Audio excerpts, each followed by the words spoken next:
दोस्तों, एक कहावत है कि कुछ लोग महान पैदा होते हैं और कुछ लोगों पर महानता थोप दी जाती है। अब हमारे भारत में देखो, अनेकों पाखंडियों को भगवान मान लिया जाता है। इन बाबाओं पर जबरदस्ती महान होने का ठप्पा लगा दिया जाता है, जबकि भारत के संविधान तक ने इन पाखंडियों को सजा दी है। लेकिन फिर भी इनके मूर्ख अंधभक्तों के सामने अगर आप इन बाबाओं के खिलाफ कुछ भी बोलोगे तो भाई साहब ये मूर्ख आपको काटने को दौड़ेंगे। जबकि कुछ ऐसे निस्वार्थ मानव सेवा करने वाले महान वैज्ञानिक हमारी पृथ्वी पर जन्मे हैं जिनका नाम तक अधिकतर व्यक्ति नहीं जानते। लेकिन इन वास्तविक महान व्यक्तियों की हमारे जीवन में भूमिका भगवान से कम नहीं कही जा सकती, क्योंकि इन्होंने करोड़ों लोगों के जीवन बचाए हैं। आज मैं आपको एक ऐसे ही महान वैज्ञानिक लुई पास्चर की कहानी सुनाता हूँ। ये बात है सन 1822 की। उन दिनों फ्रांस के एक गांव में चमड़े का व्यापार कर रहे एक निर्धन व्यापारी की बड़ी तमन्ना थी कि काश वो अच्छे से पढ़ लिख पाता तो किसी बड़े ऑफिस में आराम से कुर्सी पर बैठकर हुक्म चला रहा होता। अगर मैं पढ़ लिख लिया होता तो पूरे दिन मरे हुए जानवरों का बदबूदार चमड़ा नहीं उतारना पड़ता। वो व्यापारी अक्सर मन ही मन ऐसा सोचा करता था। तभी उसे खबर मिली कि उसकी गर्भवती पत्नी ने एक लड़के को जन्म दिया है। ये खबर सुनकर वो चमड़े का व्यापारी बहुत खुश हुआ। उसे लगा कि भले ही वो ना पढ़ पाया हो, लेकिन वो अपने बच्चे को जरूर पढ़ा लिखाकर बड़ा अफसर बनाएगा। जब वो बच्चा यानी लुई पास्चर 5 साल का हुआ तो पिता ने निर्धन होने के बावजूद भी उसका दाखिला बेहद महंगे विद्यालय में करवाया। किंतु पिता को तब बहुत दुख हुआ जब उन्होंने पाया कि उनका बच्चा पढ़ाई में बेहद कमजोर था। कक्षा के साथी छोटे लुई को मंदबुद्धि कहकर उसका मजाक उड़ाते थे। वैसे लुई बहुत ही मेहनती थे। स्कूल में जाने के साथ साथ पिता के काम में भी उनका हाथ बटाते थे। तभी अचानक से एक अनहोनी घटना घटी। असल में जिस गांव में लुई और उसके पिता रहा करते थे वो गांव जंगल के बेहद करीब था और उस जंगल में काफी भेड़िया रहा करते थे। जंगल से पागल हो चुका एक भेड़िया आया और उसने एक ही दिन में गांव के 8 लोगों को काट लिया। खैर, दिन बीतने के साथ साथ गांव वालों ने किसी तरह से उस भेड़िए का काम तमाम तो कर दिया, लेकिन उस पागल भेड़िए द्वारा काटे गए 8 लोगों में से 5 लोग अगले कुछ सप्ताह में ही रेबीज का शिकार हो गए। उन 5 लोगों के हालात बिल्कुल उस पागल भेड़िया जैसे ही हो गए। वो अजीबोगरीब हरकतें करने लगे, पानी को देखकर डरने लगे और अगले कुछ दिनों में ही उनकी तड़प तड़प के मौत हो गई। बालक लुई ने उन लोगों का तड़पना देखा। वो छोटे होने के बावजूद भी हर तरह से उनकी मदद करना चाहते थे, किंतु उन लोगों की मदद एक बालक क्या, दुनिया का कोई बड़े से बड़ा डॉक्टर नहीं कर सकता था, क्योंकि रेबीज यानी हाइड्रोफोबिया पूर्ण रूप से लाइलाज बीमारी है। गांव वालों के लिए कोई नई बात नहीं थी। अक्सर जंगल से पागल भेड़िया या कोई पागल कुत्ता गांव वालों को काट लेता था, जिससे रेबीज की वजह से लोगों की मौतें होती रहती थी।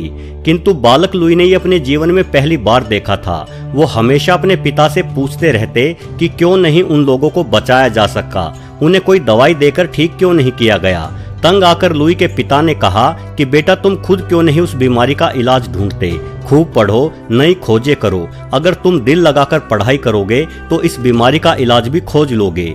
बस यही बात बालक लुई के दिमाग में घर कर गई। उन्हें लगा कि अगर पढ़ाई करने से इस बीमारी का इलाज ढूंढा जा सकता है तो मैं रात दिन पढ़ूंगा और इस तरह से लोगों को नहीं मरने दूंगा। अब लुई ने ध्यान लगाकर पढ़ना शुरू किया, जिससे उनके पिता बहुत खुश हुए। स्कूली शिक्षा पूर्ण करने के बाद लुई को आगे की पढ़ाई के लिए पिता ने पेरिस भेजा। इन सब के लिए उनके पिता को बहुत बड़ा कर्ज भी लेना पड़ा था। लुई ने विज्ञान के हर क्षेत्र में पढ़ाई की, पहले रसायन विज्ञान, फिर भौतिकी। 1842 में वो स्ट्रासबर्ग विश्वविद्यालय में बतौर प्राध्यापक पढ़ाने लगे, किंतु दूसरों को पढ़ाने के साथ साथ उन्होंने खुद ज्ञान अर्जित करना कभी नहीं छोड़ा और इस दौरान उन्होंने जीव विज्ञान को समझना शुरू किया। लुई ने अपने प्रयोगों में पाया कि लगभग हर खाने वाले पदार्थ में बेहद ही छोटे कीड़े होते हैं। ये कीड़े इतने छोटे होते हैं कि नग्न आंखों से इन्हें देख पाना संभव नहीं होता, बल्कि सिर्फ सूक्ष्मदर्शी की सहायता से ही देखा जा सकता है। लुई ने इन कीड़ों को जीवाणु का नाम दिया। इससे पहले जीव विज्ञान के क्षेत्र में जीवाणु जैसे किसी जीव के बारे में कोई भी नहीं जानता था। लुई ने जाना कि इन जीवाणुओं की वजह से ही खाने पीने की चीजें जल्दी ही खराब हो जाती हैं। उन्होंने देखा कि ये जीवाणु अधिक तापमान बर्दाश्त नहीं कर पाते। उन्होंने दूध को 75 डिग्री सेल्सियस पे गर्म करके तुरंत ठंडा किया तो पाया कि अब दूध पहले की तरह जल्दी से खराब नहीं होता, क्योंकि गर्म करके ठंडा करने के कारण दूध के सभी जीवाणु मारे गए। वास्तव में दूध के अंदर मौजूद जीवाणु ही दूध को खराब करते थे। दूध को गर्म करके ठंडा करने की इस तकनीक को आज भी लुई पास्चर के नाम से जाना जाता है और इसे पास्चराइजेशन तकनीक कहा जाता है। अब लुई पास्चर के दिमाग में एक विचार आया कि जिस तरह से ये जीवाणु हर खाने पीने की चीजों में पाए जाते हैं, तो हो सकता है उसी तरह से ये जीवाणु हमारे शरीर में भी पाए जाते हों और यही जीवाणु हमें बीमार करते हों। हो ना हो, रेबीज के लिए भी यही सूक्ष्म कीड़े जिम्मेदार हैं। उन्होंने सोचा अगर किसी तरह से मैं रेबीज के उन कीड़ों की पहचान करके उन्हें खत्म करने का तरीका समझ लूं, तो संसार को सदा के लिए इस जानलेवा बीमारी से छुटकारा मिल सकता है। बस इसके बाद लुई साहब ने ना रात देखा ना दिन। उन्हें जहां कहीं किसी रेबीज हो चुके कुत्ते या भेड़िया देखे जाने की खबर मिलती, वो तुरंत वहां पहुंच जाते। फिर भले ही वो जानवर उन्हें काटकर खुद उन्हें ही रेबीज का शिकार बना दे, लेकिन वो हर हाल में अपनी जान जोखिम में डालकर उस जानवर को पकड़ते और उसके रक्त की जांच करते। उन्हें न खाने की सुध होती, न खुद के परिवार की। मानवता की भलाई के लिए उन्होंने अपनी जिंदगी पागल कुत्तों की धड़पकड़ को ही समर्पित कर दी। परिवार की तरफ ध्यान ना दिए जाने के कारण उनकी पत्नी भी उनसे नाराज रहने लगी, किंतु लुई पास्चर को अपने त्याग का परिणाम मिला। उन्होंने रेबीज के वायरस की पहचान कर ली। उन्होंने जाना कि पागल कुत्ते या भेड़िए जैसे जीवों के शरीर के साथ साथ लार में भी यह वायरस मौजूद होता है, और जब रेबीज से प्रभावित जानवर किसी इंसान या अन्य स्वस्थ जानवर को काटता है, तो उसके मुंह की लार से निकला रेबीज वायरस घाव के माध्यम से स्वस्थ जानवर के शरीर में प्रवेश कर जाता है और उस दूसरे जानवर को भी रेबीज से संक्रमित कर देता है। लेकिन अब सबसे बड़ी चुनौती थी कि शरीर के अंदर पहुंच चुके इस वायरस को नष्ट कैसे किया जा सकता है। अब दूध की तरह मानव शरीर को तो उबाला नहीं जा सकता। पास्चर साहब का ये भली भांति मानना था कि हमारे शरीर के अंदर सभी प्रकार के रोगों से लड़ने के लिए एक शक्ति छुपी हुई होती है, जिसे हम इम्यून सिस्टम या रोग प्रतिरोधक प्रणाली कहते हैं। लेकिन वो समझ नहीं पा रहे थे कि हमारे शरीर की रोग प्रतिरोधक प्रणाली रेबीज के वायरस से लड़ने में हार क्यों मान जाती है। तभी उनके किसी दोस्त ने उन्हें अपनी मुर्गियों में फैले गए किसी हैजे जैसे रोग के बारे में बताया। उनके दोस्त ने कहा कि एक एक करके उनकी सभी मुर्गियां मर रही हैं। लुई पास्चर ने अपने प्रयोग उन बीमार मुर्गियों के साथ शुरू कर दिए। उन्होंने पाया कि कुछ ऐसे भी जीवाणु या विषाणु होते हैं जो किसी भी जीव की रोग प्रतिरोधक क्षमता को चकमा दे देते हैं। यानी हमारी रोग प्रतिरोधक क्षमता उस विषाणु से लड़ तो सकती है और उसे नष्ट भी कर सकती है, किंतु वो विषाणु हमारी रोग प्रतिरोधक क्षमता से छुपकर अपना कार्य करता है। तो कैसे इतने होशियार हो चुके विषाणुओं की पहचान रोग प्रतिरोधक क्षमता से कराई जाए, क्योंकि अगर एक बार हमारे शरीर की रोग प्रतिरोधक क्षमता उस विषाणु को पहचान पाती है, तो निश्चित तौर पर उस विषाणु से लड़ भी पाएगी। लेकिन ये सब कैसे होगा, ये सोचते सोचते लुई पास्चर ने खाना पीना और सोना तक छोड़ दिया। दोस्तों, मेहनत का फल हमेशा मीठा होता है। आखिरकार लुई पास्चर को सफलता मिली। हुआ ये कि मुर्गियों के साथ अपने प्रयोगों के दौरान उन्होंने मर चुकी मुर्गियों के रक्त से उन्हें बीमार करने वाले विषाणुओं को निकाला और उन विषाणुओं को एक खास तरह के लवण में डाला। इस लवण के प्रभाव से विषाणु निष्क्रिय हो चुके थे। अब इस लवण का इंजेक्शन उन्होंने उन मुर्गियों को लगाना शुरू किया जो बीमारी से प्रभावित नहीं थी, बल्कि बिल्कुल स्वस्थ थी। नतीजे हैरान कर देने वाले थे। जिन जिन मुर्गियों को इंजेक्शन लगाया गया था, उन्हें आगे चलकर कोई बीमारी नहीं हुई, जबकि बाकी की मुर्गियां जिन्हें इंजेक्शन नहीं लगाया गया था, यूं ही बीमारी से प्रभावित होकर मरती रही। लुई साहब का अंदाजा बिल्कुल सही साबित हुआ। असल में जब लवण से निष्क्रिय किए गए विषाणु मुर्गियों के शरीर में गए, तो वो विषाणु निष्क्रिय होने की वजह से मुर्गियों को कोई नुकसान नहीं पहुंचा पाए और ना ही उन्हें सक्रिय विषाणुओं की तरह खुद को छुपाना आया। और मुर्गियों की रोग प्रतिरोधक क्षमता ने उनकी पहचान करके उन्हें खत्म करने की शक्ति विकसित कर ली, और उसी शक्ति ने निष्क्रिय और सक्रिय दोनों तरह के ही विषाणुओं को नष्ट कर दिया। अब इस हैजे जैसी बीमारी के विषाणु मुर्गियों के शरीर पर बेअसर हो चुके थे। दोस्तों, मानवता के इतिहास में ये बहुत बड़ी खोज थी। इसी खोज को आधार मानकर अगले कुछ दशकों में अनेकों प्राण घातक बीमारियों के इलाज विभिन्न खोजकर्ताओं ने ढूंढे। लुई पास्चर ने इस खोज से उत्साहित होकर जब अपने प्रयोगों को आगे बढ़ाया, तो उन्हें अपने बचपन के सपने यानी रेबीज के इलाज को ढूंढने में सफलता मिल गई। उन्होंने रेबीज के वायरस को निष्क्रिय करके एक स्वस्थ कुत्ते में डाला, जिससे उस कुत्ते के शरीर में मौजूद रोग प्रतिरोधक क्षमता ने उस वायरस को पहचान कर उसे बेअसर करने की शक्ति ईजाद कर ली। जब उस कुत्ते के शरीर में रेबीज के सक्रिय वायरस डाले गए, तो भी कुत्ते को रेबीज नहीं हुआ, वो बिल्कुल स्वस्थ स्वस्थ रहा क्योंकि कुत्ते के शरीर ने रेबीज के वायरस से लड़ना सीख लिया था। शुरुआती अनुसंधानों के नतीजे बेहद सकारात्मक थे, जिससे लुई पास्चर बेहद खुश और उत्साहित थे। किंतु ये प्रयोग मनुष्य के शरीर पर भी सकारात्मक असर दिखाएंगे, इसकी कोई गारंटी नहीं थी। लुई इसी विषय पर अनुसंधान कर ही रहे थे, तभी एक महिला अपने बच्चे को लेकर उनके पास रोते हुए आई। महिला ने बताया कि 2 दिन पहले ही एक पागल कुत्ते ने उसके बच्चे को काटा है और हर घंटे उसके बच्चे के हालात खराब हो रहे हैं। लुई पास्चर ने जांच की तो पाया कि बच्चे को कुत्ते ने बुरी तरह से काट लिया था।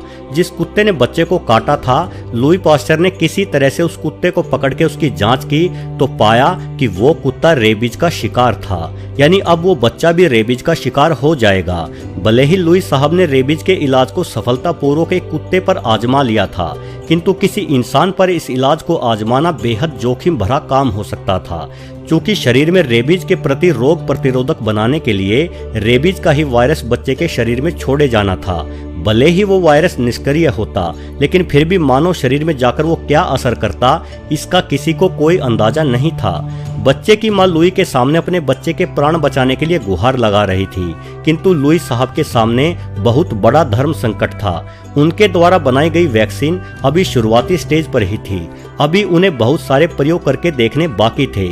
अगर वो बच्चे पर अपना प्रयोग आजमाते और सफल ना हो पाते तो बच्चे के खराब होते हालात का सारा दोष निश्चित रूप से लुई पास्चर के सर मढ़ दिया जाता। उनका सामाजिक बहिष्कार तक कर दिया जाता और उन्हें जेल की हवा भी खानी पड़ सकती थी या फिर बच्चे की मौत भी हो सकती थी। लेकिन वैक्सीन ना आजमाने की स्थिति में भी बच्चे की मौत होना निश्चित थी, इसलिए लुई पास्चर ने वैक्सीन आजमाने का फैसला लिया। उन्होंने शुरुआत में कम मात्रा में निष्क्रिय रेबीज वायरस बच्चे के शरीर में इंजेक्ट किए, फिर वो प्रतिदिन डोज बढ़ाते रहे।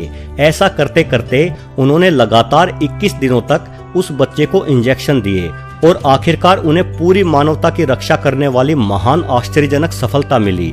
उस बालक को रेबीज नहीं हुआ। लुई पास्चर की इस खोज ने मेडिकल की दुनिया में क्रांति ला दी और मानवता को एक बहुत बड़े संकट से बचा लिया। दोस्तों, रेबीज मानव के ज्ञात इतिहास की सबसे प्राचीन बीमारी मानी जाती है। प्राचीन समय में गुफाओं में भी इस बीमारी से संबंधित चित्रण मिलते रहे हैं और इस अति प्राचीन बीमारी के इलाज के लिए जब 1885 में लुई पास्चर ने रेबीज के टीके की खोज की तो उस समय पूरे विश्व की जनसंख्या 150 करोड़ थी। और आपको जानकर हैरानी होगी कि इनमें से हर साल करीब 1 करोड़ लोग कुत्तों, भेड़ियों, गीदड़ों, चमगादड़ों आदि द्वारा काटे जाते थे। ये तमाम जानवर रेबीज के प्रमुख जनक हैं। आप अंदाजा लगा सकते हैं कि लुई द्वारा इजाद किए गए रेबीज के टीके ने आज तक कितने करोड़ लोगों की जानें बचाई होंगी।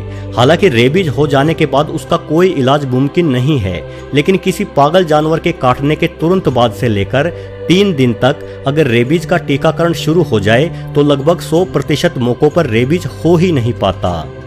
इस महान उपलब्धि के बाद लुई को फ्रांस सरकार ने सम्मानित किया और उनके नाम से पास्चर संस्थान की स्थापना की गई। किंतु लुई पास्चर समाज का भला करने की धुन में खुद के परिवार का ख्याल नहीं रख पाए। जिस समय वो रेबीज के टीके के लिए अनुसंधान कर रहे थे, उसी दौरान उनकी 3 बेटियों में से 2 की मौत ब्रेन ट्यूमर की वजह से हो गई और तीसरी बेटी टाइफाइड का शिकार होकर चल बसी। बच्चियों की मौत के बाद लुई पास्चर की पत्नी को अपने पति के सहारे की बहुत जरूरत थी, लेकिन उन दिनों लुई समाज की भलाई के लिए रेबीज के इलाज को लेकर नित नए प्रयोग करते रहते थे। वो या तो समाज की भलाई के लिए समय निकाल सकते थे या पत्नी के लिए। उन्होंने समाज को चुना। अकेला पड़ जाने के कारण ही लुई की पत्नी मानसिक रोग का शिकार हो गई। थोड़े समय बाद लुई पास्चर का आधा शरीर भी लकवाग्रस्त हो चुका था। बावजूद इसके वे अनुसंधान जारी रखे हुए थे। 1895 में 73 साल की उम्र में लुई पास्चर की मृत्यु हो गई। बहरहाल मानवता की रक्षा में उनका योगदान अतुलनीय है। आप खुद सोचिए कि लोगों की जान बचाने के लिए अपना सब कुछ बलिदान करने वाला एक वैज्ञानिक महान है या ये अपराधी बाबा।